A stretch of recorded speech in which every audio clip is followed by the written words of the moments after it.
ದರ್ಶನ್ ಅವರ ಈಗಿನ ಪರಿಸ್ಥಿತಿ ಕಂಡು ರಮ್ಯಾ ಅವರು ಮರುಕಪಟ್ಟಿದ್ದಾರೆ.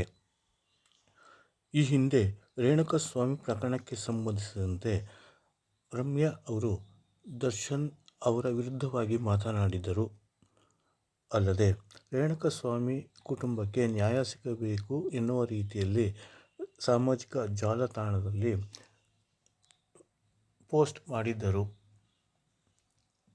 ಹಾಗಾಗಿ ದರ್ಶನ್ ಅವರ ಅಭಿಮಾನಿಗಳು ರಮ್ಯಾ ಅವರ ವಿರುದ್ಧ ಸಾಕಷ್ಟು ಆಕ್ರೋಶ ವ್ಯಕ್ತಪಡಿಸಿ ಅಶ್ಲೀಲವಾದ ಪೋಸ್ಟ್ಗಳನ್ನು ಮಾಡಿದ್ದರು. ಈಗ ದರ್ಶನ್ ಅವರ ಹಿಂದಿನ ನೆನಪನ್ನು ಮೆಲುಕು ಹಾಕಿದ್ದಾರೆ. ನಾನು ದರ್ಶನ್ ಅವರ ಜೊತೆ ನಟಿಸಿದ್ದೇನೆ. ಅವರು ಚಿತ್ರೀಕರಣದ ಸಂದರ್ಭದಲ್ಲಿ ಕೆಲವು ವಿಚಾರಗಳನ್ನು ಹಂಚಿಕೊಂಡಿದ್ದಾರೆ. ಅವರು ಬೆಳೆದು ಬಂದ ರೀತಿಯನ್ನು ನನ್ನ ಬಳಿ ತಿಳಿಸಿದ್ದಾರೆ. ಆದರೆ ಈಗ ಆ ವಿಚಾರವನ್ನು ನೆನೆಸಿಕೊಂಡರೆ ನನಗೆ ಬೇಸರ ಉಂಟಾಗುತ್ತದೆ ಎಂದು ಪೋಸ್ಟ್ ಮಾಡಿದ್ದಾರೆ. ದರ್ಶನ್ ಅವರು ಈ ಮಟ್ಟ ತಲುಪಲು ಸಾಕಷ್ಟು ಶ್ರಮ ಪಟ್ಟಿದ್ದರು. ಲೈಟ್ ಬಾಯ್ ಮೂಲಕ ಚಲನಚಿತ್ರರಂಗಕ್ಕೆ ಬಂದ ದರ್ಶನ್ ಅವರು ನಂತರ ನಾಯಕ ನಟರಾಗಿ ಸಾಕಷ್ಟು ಯಶಸ್ಸು ಗಳಿಸಿದ್ದರು. ಕನ್ನಡ ಚಲನಚಿತ್ರರಂಗದಲ್ಲಿ ಉನ್ನತ ಮಟ್ಟಕ್ಕೆ ಬೆಳೆದಿದ್ದರು. ಆದರೆ ರೇಣುಕಾಸ್ವಾಮಿ ಕೊಲೆ ಪ್ರಕರಣ ಈಗ ಅವರಿಗೆ ಕಪ್ಪು ಮಸಿ ಬೀಳಿಸಿದೆ. ಪವಿತ್ರಾ ಗೌಡ ಅವರು ಈ ಪ್ರಕರಣದಲ್ಲಿ ಪ್ರಥಮ ಆರೋಪಿಯಾಗಿದ್ದು, ದರ್ಶನ್ ಅವರು ಎರಡನೇ ಆರೋಪಿಯಾಗಿದ್ದಾರೆ.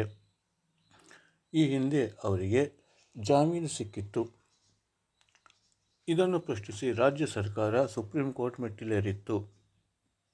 ಸುಪ್ರೀಂ ಕೋರ್ಟ್ ಜಾಮೀನನ್ನು ರದ್ದುಗೊಳಿಸಿದೆ. ಈ ಹಿನ್ನೆಲೆಯಲ್ಲಿ ಮತ್ತೆ ದರ್ಶನ್ ಅವರು ಜೈಲು ಸೇರಿದ್ದಾರೆ. ಹಾಗಾಗಿ ಈ ಬಗ್ಗೆ ನಟಿ ರಮ್ಯಾ ಅವರು ಮರುಕ ವ್ಯಕ್ತಪಡಿಸಿದ್ದಾರೆ. ದರ್ಶನ್ ಅವರಿಗೆ ಇಂತಹ ಸ್ಥಿತಿ ಬಂದಿರುವುದು ನನಗೆ ಬೇಸರ ತರಿಸಿದೆ ಎಂದು ಸಾಮಾಜಿಕ ಜಾಲತಾಣದಲ್ಲಿ ಪೋಸ್ಟ್ ಮಾಡಿದ್ದಾರೆ. ಒಟ್ಟಾರೆ ರಮ್ಯಾ ಅವರು ದರ್ಶನ್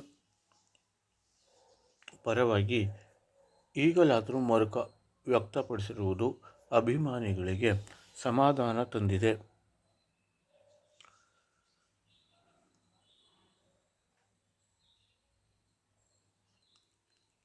ಕಳೆದ ಆಗಸ್ಟ್ 13ರಂದು ದರ್ಶನ್ ಅವರನ್ನು ಬಂಧಿಸಿ ಪರಪ್ಪನ ಅಗ್ರಹಾರ ಜೈಲಿಗೆ ಕಳುಹಿಸಲಾಗಿದ್ದು, ಈಗ 2 ದಿನಗಳು ಕಳೆದಿದೆ.